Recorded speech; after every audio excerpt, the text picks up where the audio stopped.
morning, my beautiful listeners, and welcome to another episode of the Endless Mindset podcast. Today, we are recording an episode number 40. I can't believe that we are on number 40 now. So far, we've shared 39 inspiring stories with you guys, and today is not going to be any different. I am bringing you someone very special today, someone who became a good friend of mine in the last few months, someone who inspires me, and someone who I looked at from the day one, and I'm like, wow. And I was like, I need him to be on the podcast one day to share the story, to inspire you guys.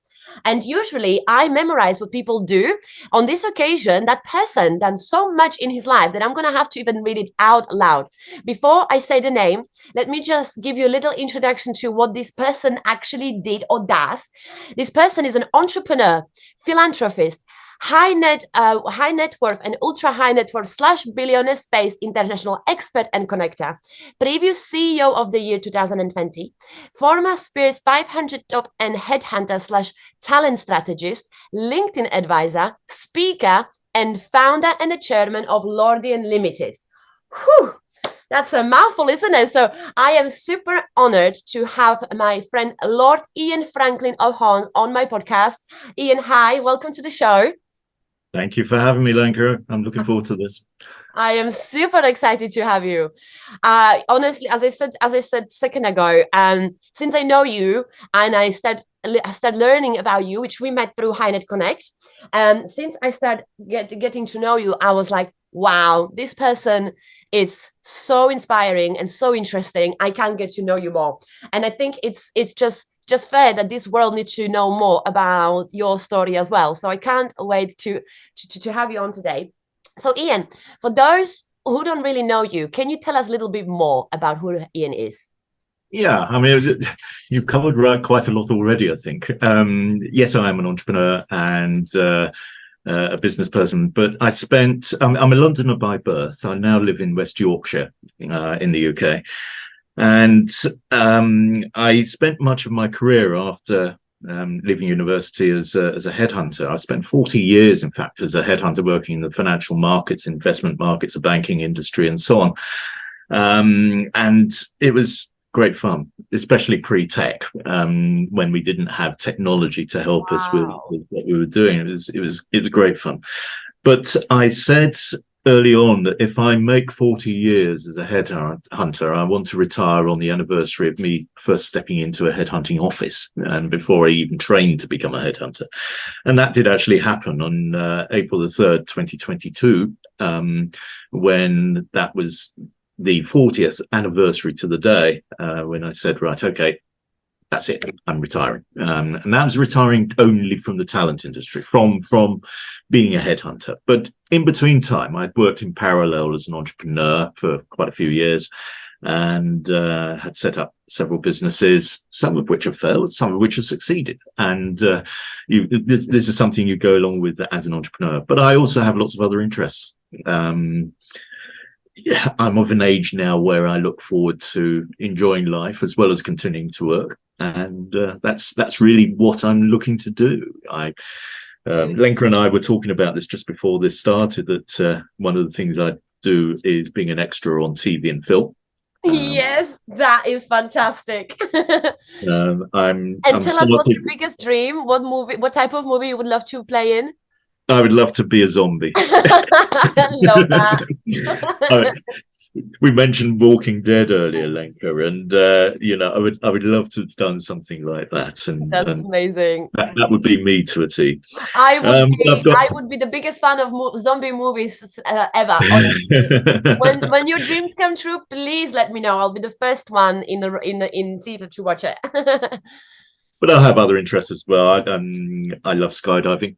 And also I'm going to be, during the course of this summer, relearning to fly again, because I used to be able to fly. I have a private pilot's license, but I haven't flown for a little while now, and so planes or helicopters? Planes. And get back up there, especially with gliding. Of course, I started with gliding and soaring, and that was one of the most tremendous feelings, along with skydiving, and that one can have. That's Whereas the one where is that you the won't one see me down under the sea. So I'm not a swimmer or anything. So I prefer to be up there. Brilliant. Is that the gliding? Is that the one where the different plane pulls little plane and then it detaches and And then then they let go of it. right, Yeah. right. Yeah. Oh, I always wanted to try that. Sounds Yeah. interesting. Quite flimsy planes, very lightweight. But you catch a thermal, and you just soar through that thermal. Oh wow. Yeah, it's a great feeling. It's a Oh, great I feeling. bet, People yeah. who've done it, they'll know exactly what I mean. And, Well, one day I'll join that group. One day I'll join, definitely. I'll share that excitement with you as well. That's amazing. So Ian, that's great. So you, as we know, so you've got lots of interest as well, apart outside of business or growing businesses and things like that. But you when you decided to retire, you were like, okay, I'm retiring, so shall I just start new business or two? So you always got things to do. You're always going to be a busy man, and you had an incredible career. And as an employee and as a business owner as well, what achievements stick out to you the most? What do you think? yeah, that is a good question. I mentioned a moment ago about my early headhunting career. Headhunting, in the true sense, in the financial markets, is not general recruitment as we know it, or most of us know it. In those earlier days, it was when a client said to me, "Go out and get me Lenker," and I would have to do a lot of research on Lenker and find out why that my client would want Lenker, and so it was a long process, and each assignment could take many months. And not having the technology back, say pre-millennium, that would enable me to be able to do that. I Not like look now, you on can Google now person. as an Yeah. achievement, and of course, in those days, it wasn't an achievement because that's what we did. Wow, I never thought of it. Of course, it's not like now you Yeah, Google and they're we on took it for Facebook. granted, and that was our training, and so we knew how we did it. Wow. These days, when I think back, the technology that we have eases the job so much, and therefore I look at those early days as an achievement. And also then in the late 90s, 1990s, and I was still working as a headhunter, but I'd been living in Switzerland for a little while, and I came back from Switzerland, and I decided to change my sector for a while and move into an area of transportation, logistics, distribution as a headhunter.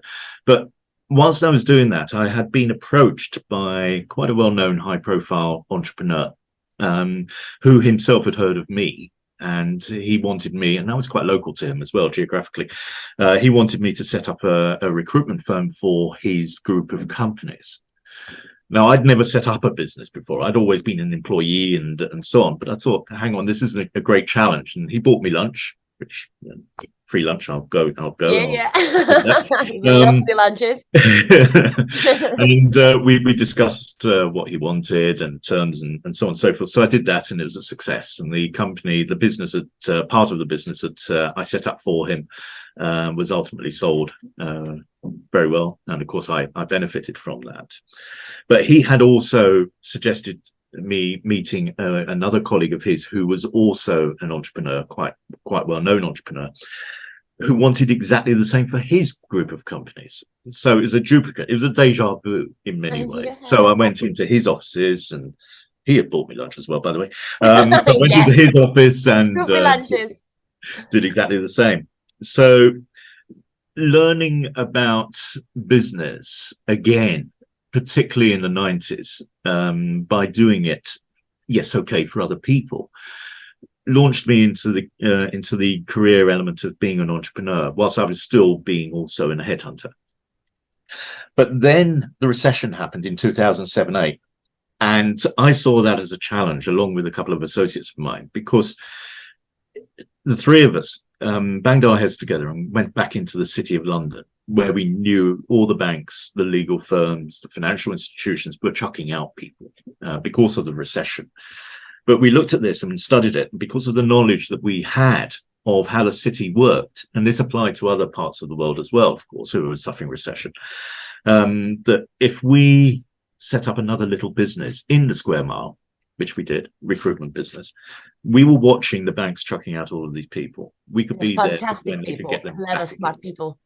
Yeah, and they're very smart people. And yes, okay, a lot of them were they went forever, but quite a few of them were going to be needed back into those banks after the recession eased.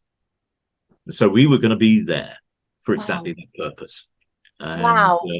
so when things were getting better after that recession, not necessarily totally gone, recession, but getting better, the banks realized that they needed a lot of those personalities back in their offices that they had previously made redundant. Okay, some of the banks had gone altogether, as we all know, but you know, it gave us a good database of new clients and existing clients, and also people out there with skills that we could place in other banks as well. So it was, if I may say so, it was good timing, being in the right place at the right time, and that itself, to me, I see as an achievement in Wow. many ways. That is so inspiring in so many levels. So it's like when recession started, that this is where it shows what type of personality you are. Where lots of people panic, you are like, there's going to be a niche somewhere. There's got to Yeah, be something. When lots of people saying though that when recessions are starting, when recessions well, sadly they keep repeating. So when the recession's starting, and lots of people panic, the right entrepreneur should not panic, but they actually found something where you can actually do exactly. from it. Exactly. You have to be careful with things like this. I mean, with negative, what comes across, and especially with the way media talk about it, when things come across as quite negative, such as recessions, we're not in a good place at the moment, for example, as we all know, with the cost of living is a term that's being used all the time. And but you know, there is somewhere in the depths of the crisis that we're in at the moment, there's a lot of commercial good, industrial growth, and even in a lot of situations, personal good going on as well. It's just a case of finding it, and the media don't tend to pick up on that. We've just had a pandemic. Now, the pandemic was interesting. You know, one has to be careful. Of course, there's a public inquiry going on, but We at have the a very same interesting time, 5 years. the world was affected by this thing. The Mm, world didn't know anything about it before it happened, and didn't know really what to do with it when it started, yeah, except doing the best that we could in being able to protect ourselves. yeah, Right down to face masks and injections and jabs and things like that. And distances between people and so on. That's basically all we could do because we were based on ignorance. But at the same time, people were at home. They were sitting around wondering what to do. They were twiddling their thumbs and realizing that possibly we could do something whilst we were at home, like set up a business, write a book, this, that, and the other, and so on and so forth. So one's got to also look at the positives. No, okay, in the pandemic, people lost their lives and they lost their loved ones and so on, which of course is yeah. very sad. But at the same time, on the opposite end of the scale, quite a lot of good things did actually happen through the pandemic. You Very mentioned true. HighNet Connect earlier. HighNet Connect is no exception to that. And that, of course, has grown as a result of that. Very true. Well My said. most recent company that I set up early in January 2022, the tail end of the pandemic, that was My caused as a podcast result of the started in pandemic. pandemic. Yeah, your podcast and so on. One could go on, and people are benefiting as a result of this. But also, of course, one has to remember those who didn't. Yeah, Um, absolutely. And even those people who found positives in it, they could also have a bad parts as well. Like personally, I was one of those who found some positives in there, and what you could do or how you can turn your time, the time into something positive. But yeah, for example, I also twice lost my income because of the lockdowns and things like that. So could be still doesn't matter. It still shows how person is like, right, but what I'm gonna do with this time? Can I do something smart, or I'm just going to watch Netflix all day long? yeah, So it's definitely, yeah. So yeah, so this time it's a bit different because, as you said, we have a recession coming, but we also just are post-pandemic and lockdowns and all that. So we're in very weird times, aren't we, at the moment? yeah. But it doesn't stop you. You just retired recently as well, and you've started 2 businesses, 3 businesses. How many? You just mentioned the R word, retire. Yeah, I mean, Velaudian, which I set up in January of 2022. I intended it to be a mother company, parent company for my what could be my passion businesses as I head into retirement. Little businesses that won't necessarily be there for growth, but will still continue because, there's a famous saying, an entrepreneur never retires. But, where an income can still come in and I can still have fun with business and so on, that I shows enjoy that your doing. business, so it just shows how business for you, it's fun. You do what you love, doesn't it? Like, if you wouldn't, why shouldn't it be? Exactly. Yeah, don't treat business as a 9 to 5 toil that you've got to go through. And if you don't enjoy your business, probably you're not in the right business. Exactly. It should be enjoyable. Because it's like when people say that if you go to work which you don't enjoy, why are you still there? Like, you spend most of your time you spend at work. So if you don't enjoy the work, why would you stay? So when you have your own business, what's the difference? It's the same thing. It's even worse because you tend to spend more time in your business than you would in 9 to 5, especially in the beginning. So people have to choose something they really enjoy. And if you're losing the interest, think about it. Is it worth going for the next 10, 20 years through it, and trying to make it work? Or it's time to step back and relook at things. So, and don't forget, a lot of business and very successful businesses have been born out of passion and hobbies. I can pick up on one prime example.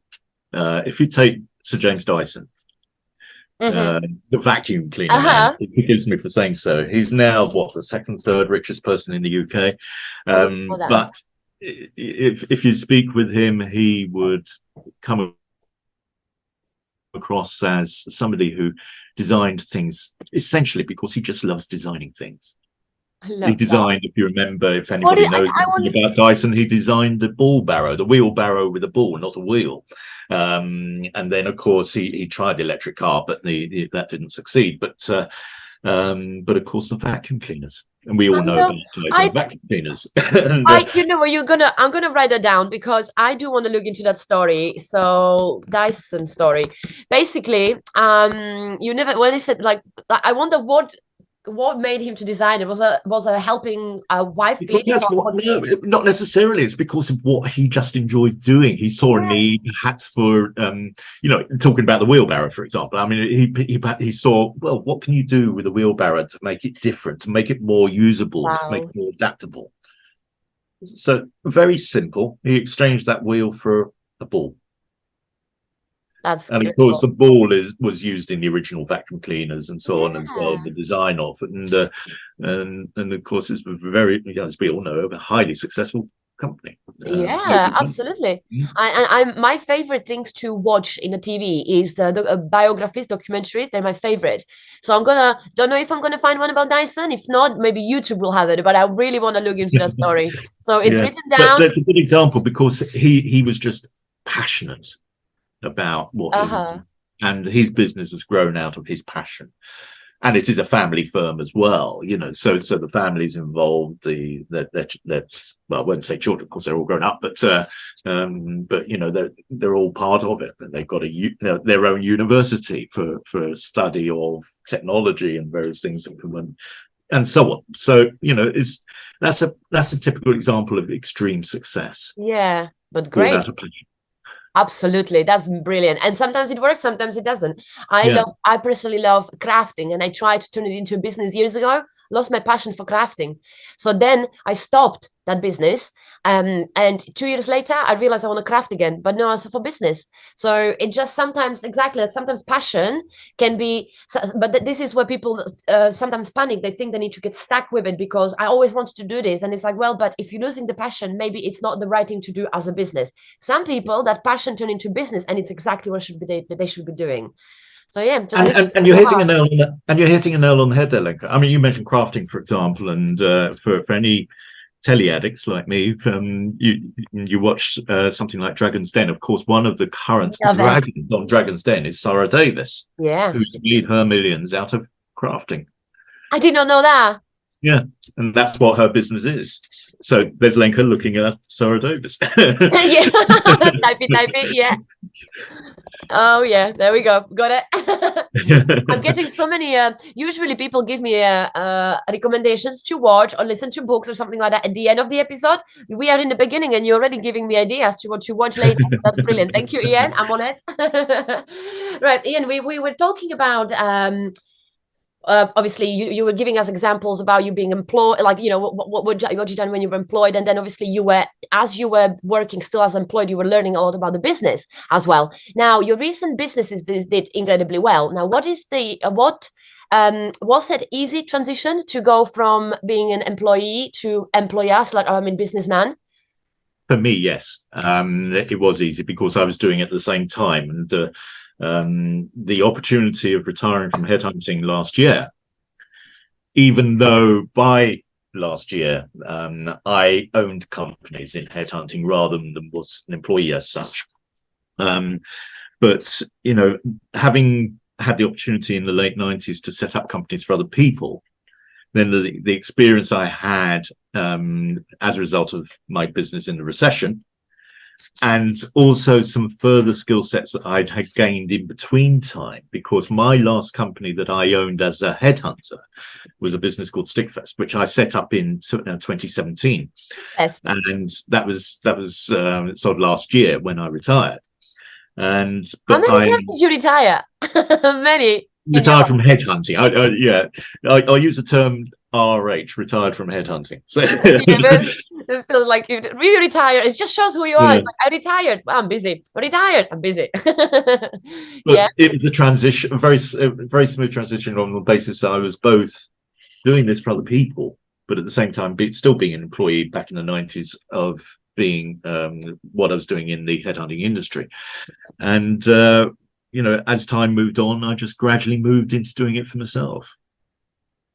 Nice. It was very naturally, simple. just naturally Very grew. simple. Of course, I'd learned learned on the job, as it were. Yeah, and you just loved it. It suits you as well. Like, you know, you probably, like, some people, they're just been born to be leaders, born to be entrepreneurs, born to be the people who create businesses. And the world have to be like that. We need to have people who are born to be employees, because otherwise business owners would never had anybody who works for them. So who would be running who would be working in those businesses? So it's naturally in this world, we got both. And you are just naturally born businessman. So it suits you. And there's a kind of an equation there on the basis that, you know, a lot of people say that, do you really want to continue working for other people? And do you want to have a boss? Yeah, okay. No. There are good bosses and there are bad bosses. There always will be, you know, for as long as life continues. But on the other hand, I see myself as an entrepreneur and a businessman as still being an employee, in a manner of speaking, because if it wasn't for them out there who I'm serving and working for, sure, yes, okay, I don't receive a salary on a certain day every month with a pay slip. Downsides to everything. But the other side of the coin, you know, I'm still serving other people. Absolutely. And other businesses and other companies. And most importantly, doing what you love. And doing what I love. Absolutely. And Ian, what do you think? What are your greatest strengths and weaknesses? Yeah. Good reaction. I mean, you know me quite well, Lenka, and I think you would see that one thing that I have a lot of is patience. I live by patience. A lot of entrepreneurs are totally impatient people. They're running around everywhere very fast, wanting things done now. If I know what I'm doing, you know, if I think I know what I'm doing, and if my strategy is right, then my patience will play off in a better way than somebody who hasn't got that sort of degree of patience. But by doing so, I've got to have vision, strength of resilience, and also I've got to know how things are going to move forward for me, for my businesses and so on. So I've got to be quite strategic. So I think my strengths would be exactly those: patience, vision, resilience, and strategy. I think that's a very, very good one. I love it. And I think also, like, the patience, from the story you told us, it's like, look at the difference of, for example, the headhunting. I did not think at all when you told me before that you were a headhunter. I didn't think when you did it. So exactly, like, you had to be so much more patient to, like, just to find the person and find the information about that person. You know, like when you said that people want these days, a modern businessman, they want something right now, because we are so used to you take your phone, you get any information you want. You want to take a picture, you got it there. You want to do this, you do that. You want to call someone, you Google the number. Everything is there. Which before you grew do up that. no, and you grew up in a world where you want to get proper job done, and you do it from the scratch. You do it like this. You do it so. It's a very different life training you had as well, and it's amazing when it taught you the patience. It's fantastic. I love your strengths you mentioned. It's amazing. And I think also, it sounds very immodest me saying this as well, that, you know, when I consider my own age, of course, I'm 70 next year, and I could never tell.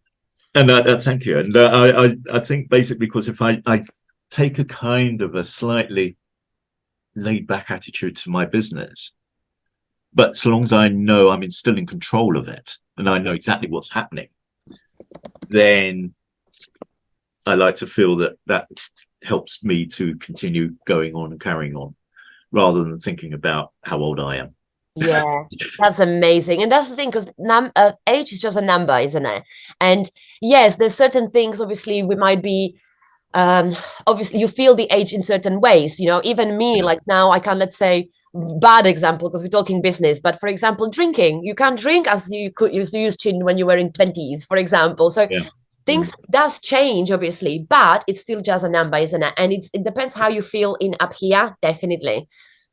So yeah, that's brilliant. And you asked me about weaknesses as well. And I thought, I've been asked this no ends of times, and it's always a difficult question for anybody to answer. You know, what are your weaknesses?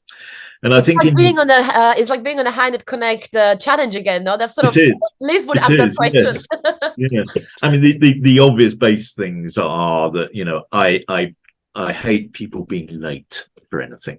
A lot of that's my own upbringing, personal upbringing, and things like that. That's just the way I am, and especially people who just don't turn up at all. Okay, I'm not that bad. Without notice, without warning, you know, and you're sitting there waiting for a call, or waiting for in a hotel somewhere, or an office for a meeting. It's very disrespectful. That is so disrespectful. It's very disrespectful, and that is, you know, it's a weakness that does drive me bonkers. Yeah.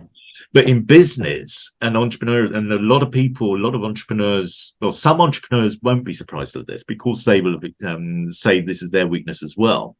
But but a lot of people in business, and people who see business in a different way, will find this very weird. And that is that I have a condition called dyscalculia, which is, for anybody who knows what dyscalculia is, I'm a 64%er, which means that it's the numbers version effectively of dyslexia. And I'm no good, really, to put it bluntly, with numbers. And if you put a set of accounts in front of me, financials, anything, projections, I would not know really what I'm looking at without a thorough, simple, monosyllabic explanation as to what I need. So when I do have situations, because one of the things other things I do is being a connector into, as you pointed out in the introduction, to the high net worth, the ultra high net worth, the billionaire world as well, that I get a lot of approaches from people who are entrepreneurs or business people who are perhaps seeking investment.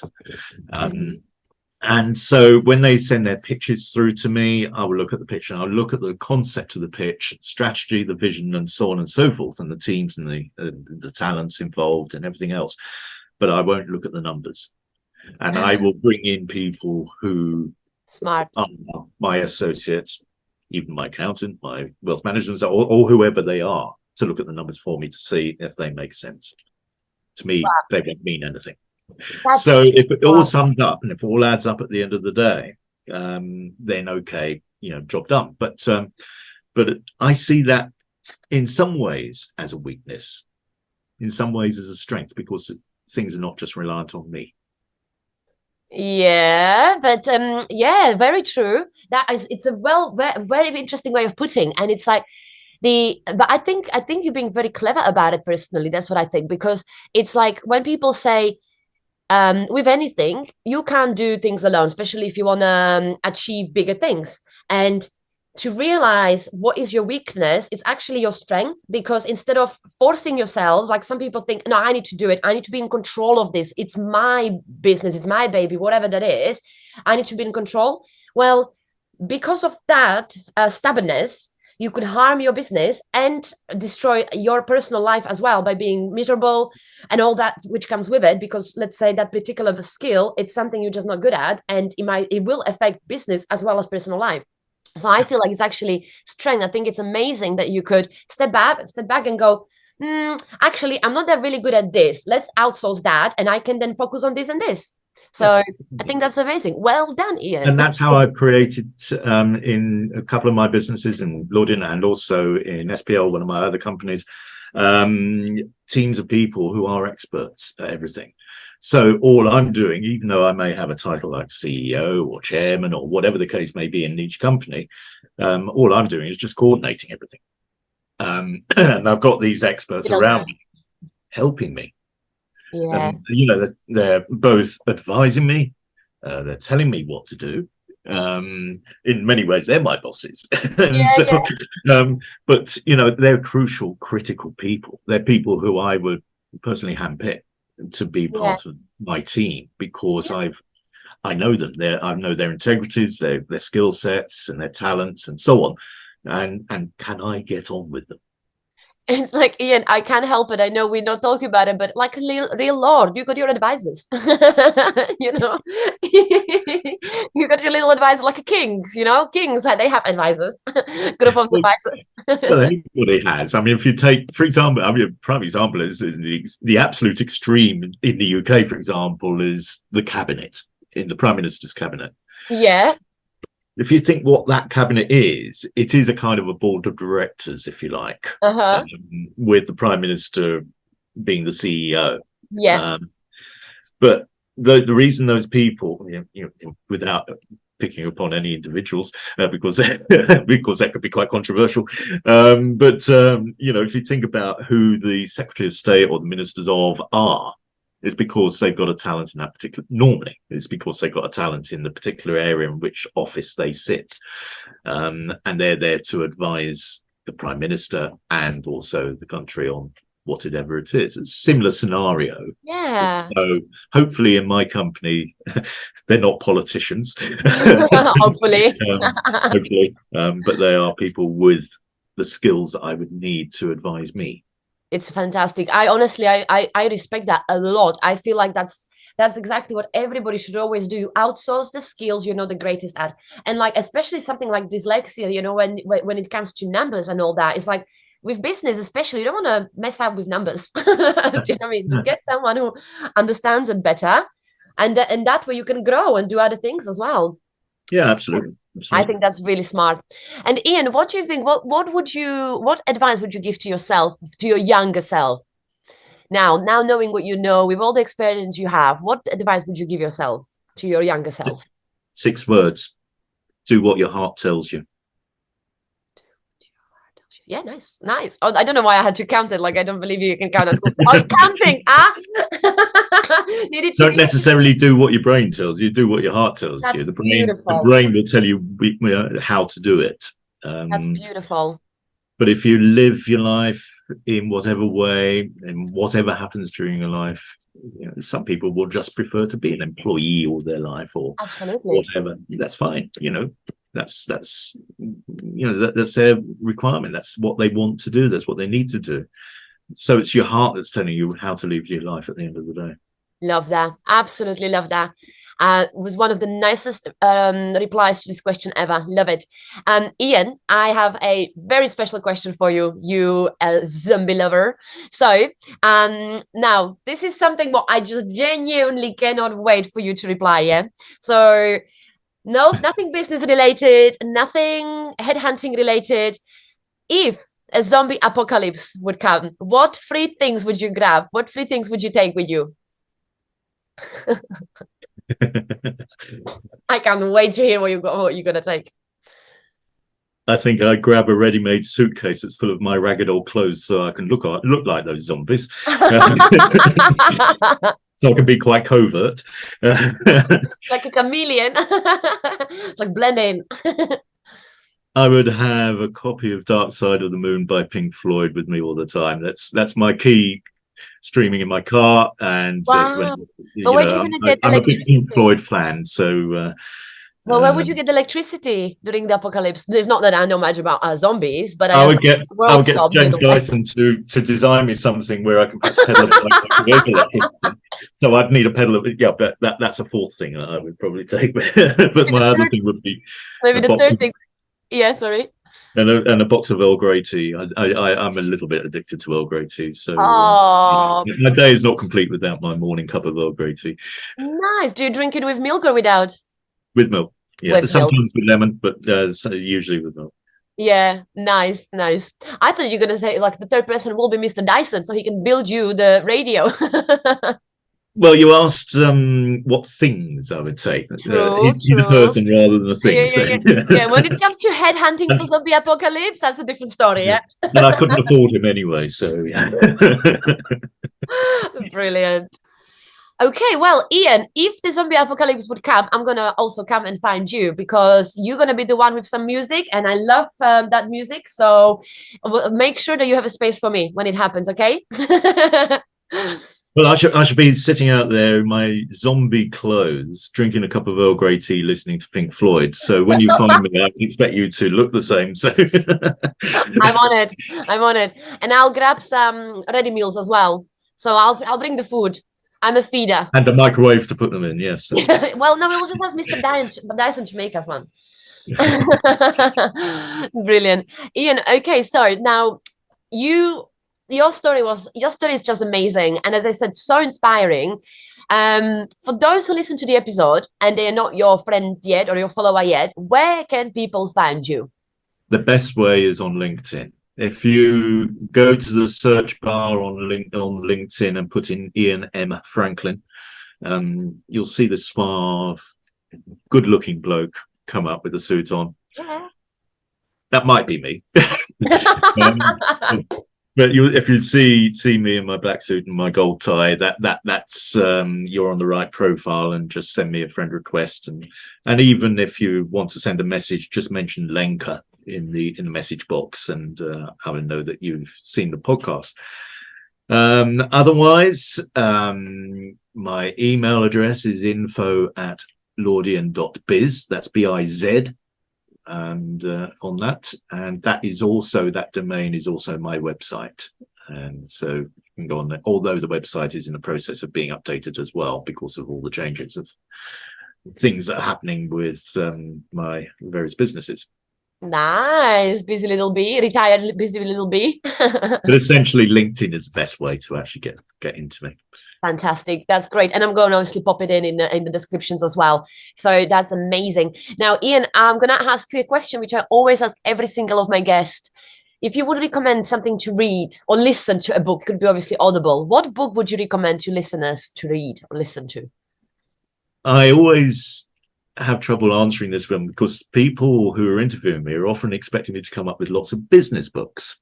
Not necessarily. Anything hit me. Apart from courses of study that I've had to do in various professions and so on, I've never read a business book in my life. I don't read books by business mentors and coaches, some of the well-known names out there. I've never read any of the other books and so on and so forth. And I don't often read books anyway. But there's always been one book, right from the time it was published back in the 1970s, long time ago, that relates to my attitude on life, my humor. I can't wait. And I think you possibly may know this, and a lot of people will see this and say, yes, absolutely. And that's The Hitchhiker's Guide to the Galaxy. Oh my gosh, no, I mean, it rings the bell. Not Hiker's Guide to the Galaxy. Got it? By Douglas Adams. What is that? It's a satirical comedy. Douglas Adams, the late Douglas Adams now, he was in the similar sort of vein and was part of initially the original Monty Python Flying Circus team, going back a long time. What? For the younger people amongst us, you won't necessarily know Monty Python, but for the slightly older ones amongst us, you will know that the late 60s and the early 70s and during the 70s and also part of the 80s, Monty Python was the satirical comedy. Wow. And a few of the Monty Python team are still alive. They will include people like John Cleese and Michael Palin and Derek Idle and so on. And Douglas Adams originally was going to be one of the Python team, but he went on his own and wrote the first book. He was quite a prolific author, but the first book which came out, which was Hitchhiker's Guide. And Hitchhiker's Guide was then put on the radio in the late 1970s. And a colleague of mine at that time was listening to it, and I thought, well, I'll have a listen. And I just couldn't stop laughing all the way through this radio series as it was then. And then it went on to TV, and there was a TV series of over however many weeks it was of the book, and there's been films since with different casts and so on. And even today, Douglas Adams quotes and things are quite often used for various reasons, including business as well as personal situations, but they're all mainly quite amusing, funny quotes that are often picked up. And for anybody who's a Facebook friend of mine, will see on my Facebook feed quite a few Douglas Adams quotes because I still use them. I'm gonna look out for them now. I love it, and I love your humor. So now I'm super excited for this. I'm gonna check it out as well. But Douglas Adams wrote quite a few books, and I've read, I think, probably all of them now. And but it's only because I did enjoy his humor. I say did because the late Douglas Adams, but yeah, for anybody who's read Hitchhiker's Guide, you will know exactly where I'm coming from. Amazing. It does ring the bell. I heard of it. Even the name rings the bell. But yeah, I'm gonna look into that because I love your humor. We always laugh a lot. Whenever we speak, we giggle a lot. So if you're saying that, I'm gonna give it a go. I'm gonna check it out. Next time I have free credit on Audible, I know what I'm downloading. That's on Amazon, that book that I just showed you. Yeah, fantastic. Well, thank you very much for the recommendation. Love it. I have one more question for you. I'm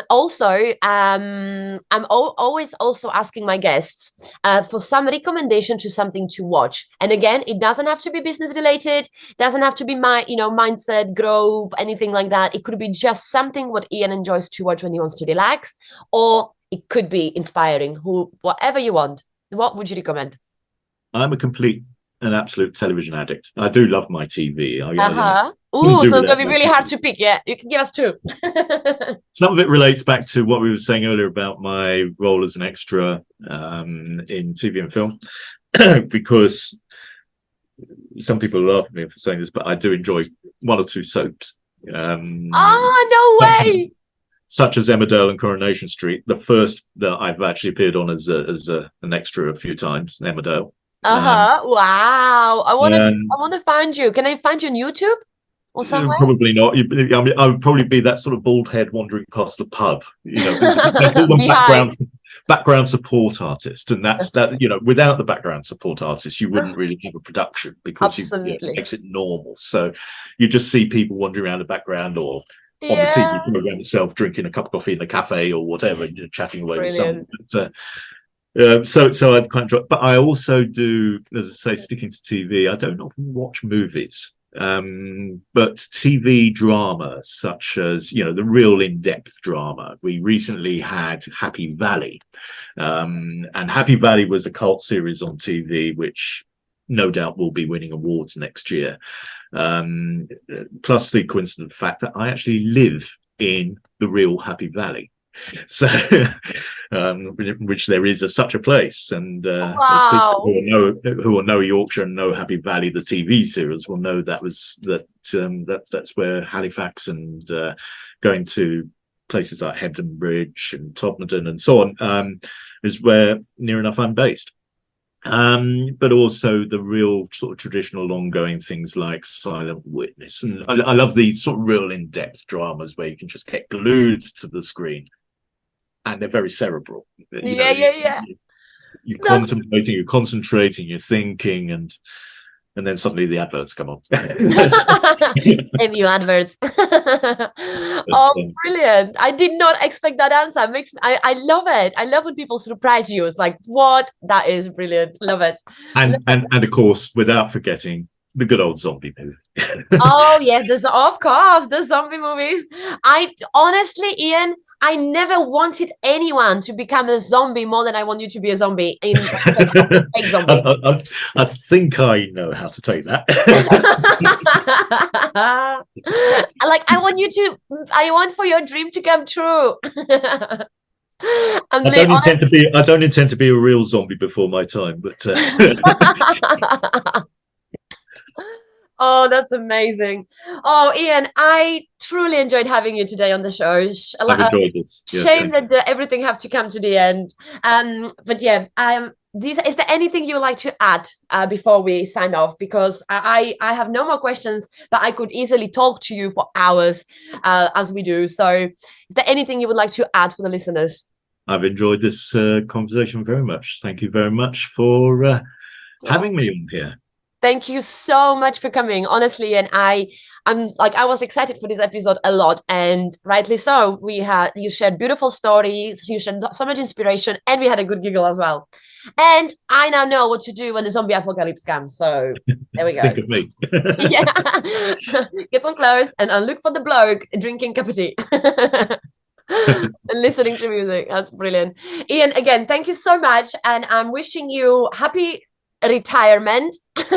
Whenever that may be. Exactly. Yeah, whatever that might look like for you.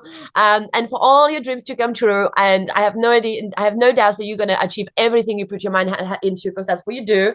And thank you for keep inspiring everybody and shining as always, and making everybody smile. Thank you. Thank you, Ian. Bye. See you. Take care.